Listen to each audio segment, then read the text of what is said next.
Caution: the AJ and Quill show contains D&D content and is intended for a D&D audience.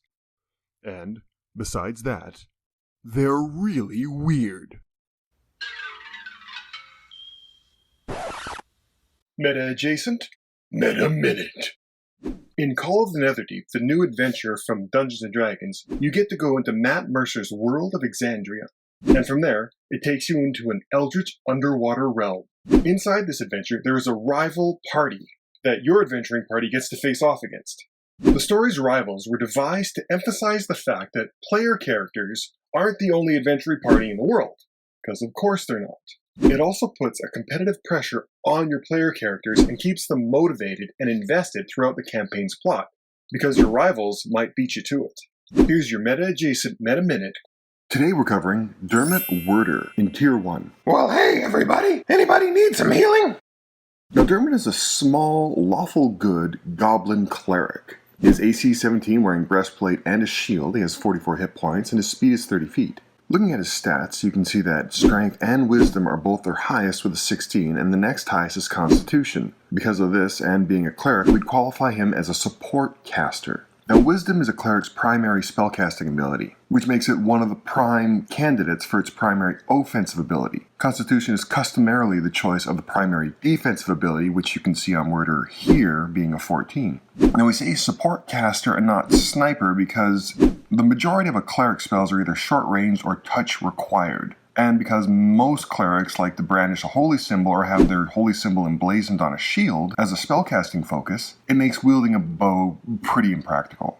Plus, Dermot doesn't have one. Now, he's proficient in the cleric saving throws. He has medicine, religion, and survival as skills. He has dark vision, he has a passive perception of 13, he can speak common, goblin, and orc, and he's challenge rating 3, which would keep him in step with all the characters when they start this adventure at level 3.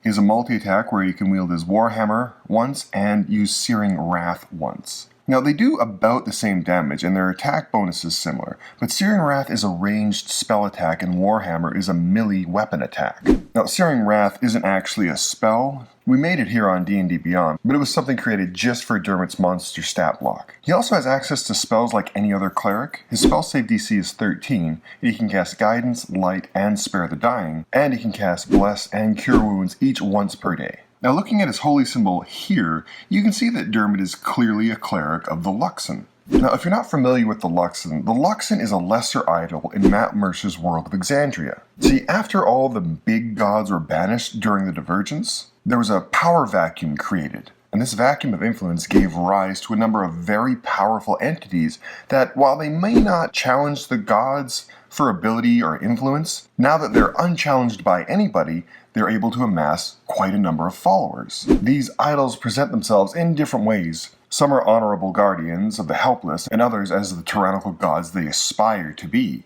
The Luxon is one of these. If you look in the Wildemount guide, you can see the Luxon here has 2 suggested domains, Arcana and Light. Now, because we don't see any wizard spells in his stat block, and we do see Light, which Light clerics get automatically, we're going to guess that he's a cleric of the Light domain. The symbol for the Luxon here is a hollow dodecahedron or a tesseract.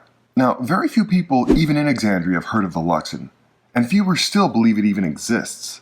The Luxon is the central deity of the Kryn dynasty and their way of life. But study of the Luxon beyond the borders of Xhorhas has only recently begun in Exandria, and such study is mostly motivated by the Dwendalian Empire's desire to gain an advantage in the war. Now, the Luxon doesn't have an active consciousness or personality per se.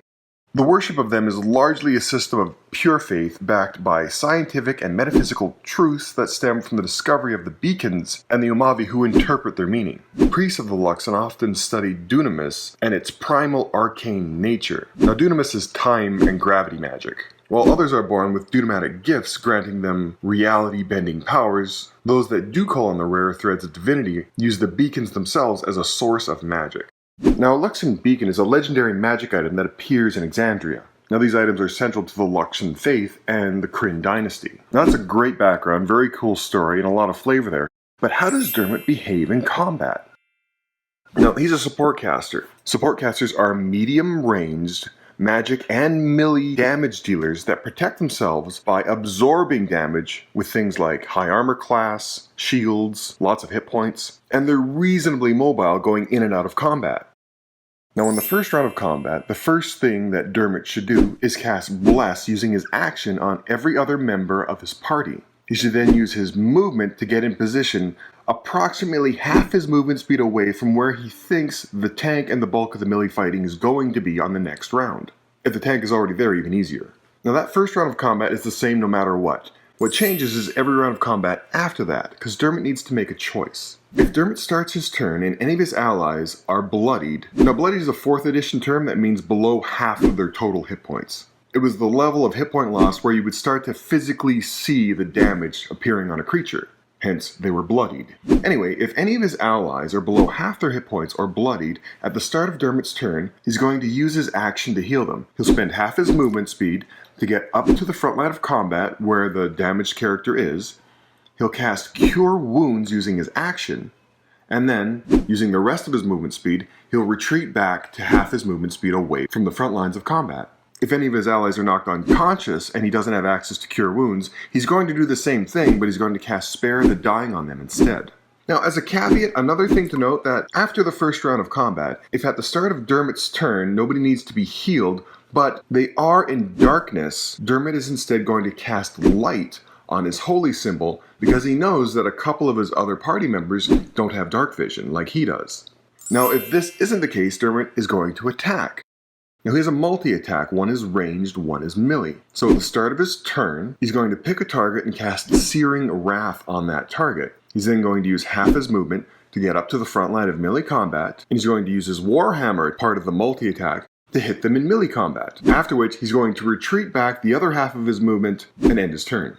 Now because Dermot has some decent hit points and he's wearing breastplate and a shield, he's not going to be so worried about taking opportunity attacks when he retreats back in combat. In fact, he might prefer it because if they're using a reaction to attack him with an opportunity attack, they won't be able to attack any of his squishier allies, so he could use his movement to goat them into wasting the reaction. Now Searing Wrath is awesome because when it hits, the target is also blinded until the end of its next turn. A blinded creature has disadvantage on attack rolls, and everyone else has advantage on hitting a blinded creature. That's why he's going to use Searing Wrath first, move into melee, attack with his Warhammer, and then retreat, because hopefully the creature is blinded and will give him advantage on attacking them with his melee weapon. Now rinse and repeat these tactics. It's a very in and out style of combat. Clerics need to stay closer to the front line of combat because the majority of their spells, as you can see, are either touch or close ranged. Now outside of combat, if you actually end up parlaying with your rivals, Dermot is going to casually cast Guidance on anybody that's trying to make a persuasion or a deception or an insight check.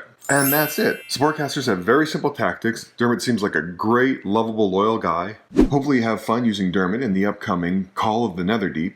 He seems like a great character to play around with. Tune in next time. We're going to continue our series covering the Call of the Netherdeep, which is set to be released in 2 weeks. Anyway, till next time, have a good one, try to love each other, get vaccinated, and we'll see you next time. Is it time for school yet?